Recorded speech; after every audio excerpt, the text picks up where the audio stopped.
Hi there, welcome to PCMag Live. I'm Samara Lynn here with Max Eddy, and as usual, we have the top trending tech news to talk about with you today.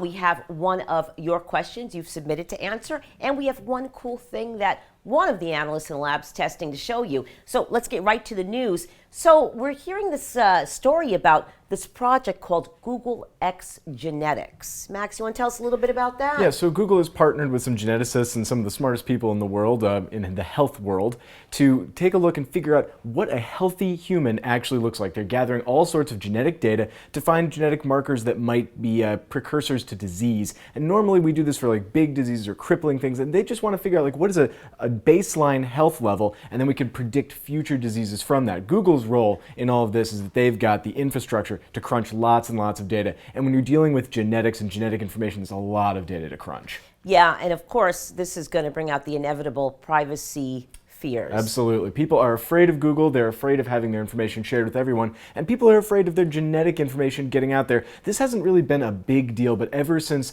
since we've coded the genome, since we've been able to tell a lot about people from their genes, it's been a concern. Like, would you be able to get a job if your employer, knew that you were going to die in 25 days? Well, and also too, with the Google and with the NSA and all that, people are very worried about who this data would be shared with. So there are a lot of implications for this. This is really just a typical case of Google seeing a big idea and trying to solve it with a big project. I actually think it's a little bit comparable to their books project, which was, the kind of thing that anyone could have done. The technology had been sitting around for a really long time, but they were the ones that tried to do it, and they had very mixed success with that. I think they'll probably have a better time with this because it doesn't like directly affect people right now. Right. And it certainly is well-intentioned, so we'll keep an eye on that. Certainly. So now, some news that we're really excited about, even more so because we're all geeks here, is that Comixology announced that they were setting up, they were giving DRM-free comics.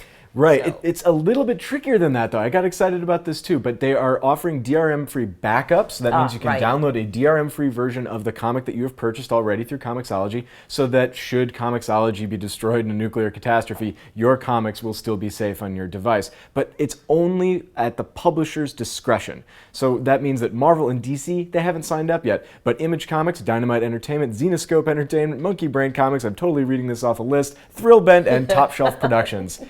All of those will be available with DRM-free versions.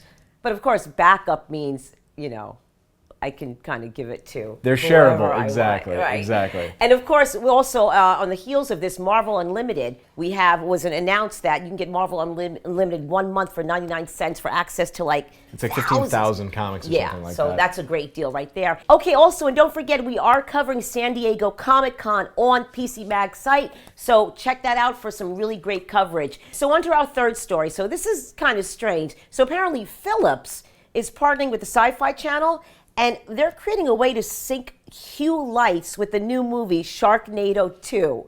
So it just... Sharknado is just the franchise that keeps on giving.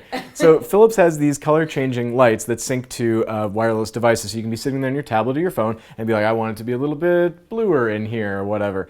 So Sci-Fi has an app of their own, which they call Sci-Fi Sync. And with this, you sort of get like a kind of a pop-up video experience when you watch TV. And they've gone a step further. It now works with these color-changing lights so that while you're watching Sharknado 2, different lights will be happening at different times. Different colors will appear when things happen. Like a shark will snatch someone and it'll flash bright red, or there'll be like some strobing or whatever. So it's supposed to be like a more immersive experience, perhaps. That's kind of pretty cool if you have like this media or entertainment center. It kind of like is an interactive experience. I'm sure we're probably going to be seeing more of that sort of integration in the future. We've already seen this kind of thing already. Remember there are those TVs that will actually change the ambient color behind them to match what's on the screen? Right. We've seen this thing before, but never between two different devices. The thing that I think is really cool is that we're seeing convergence between mobile and television. And the Sci-Fi Sync app, it's not just with live TV, it's with when you're watching on DRM, when you're streaming it, whenever. It works with that. It's a cool idea. I don't know if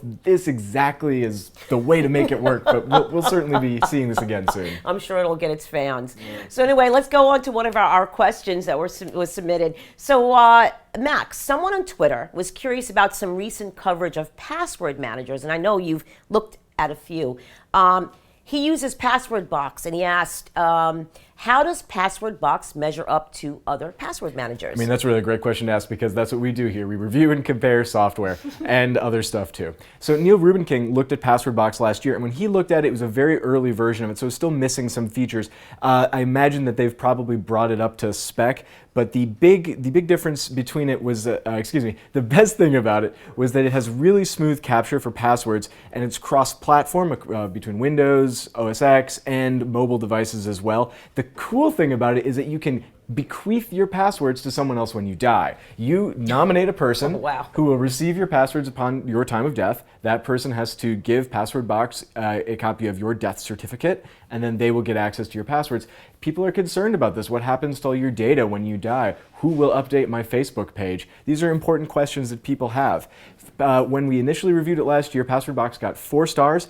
Our editor's choice, however, is Dashlane and LastPass, which has 5 stars. I really like that one.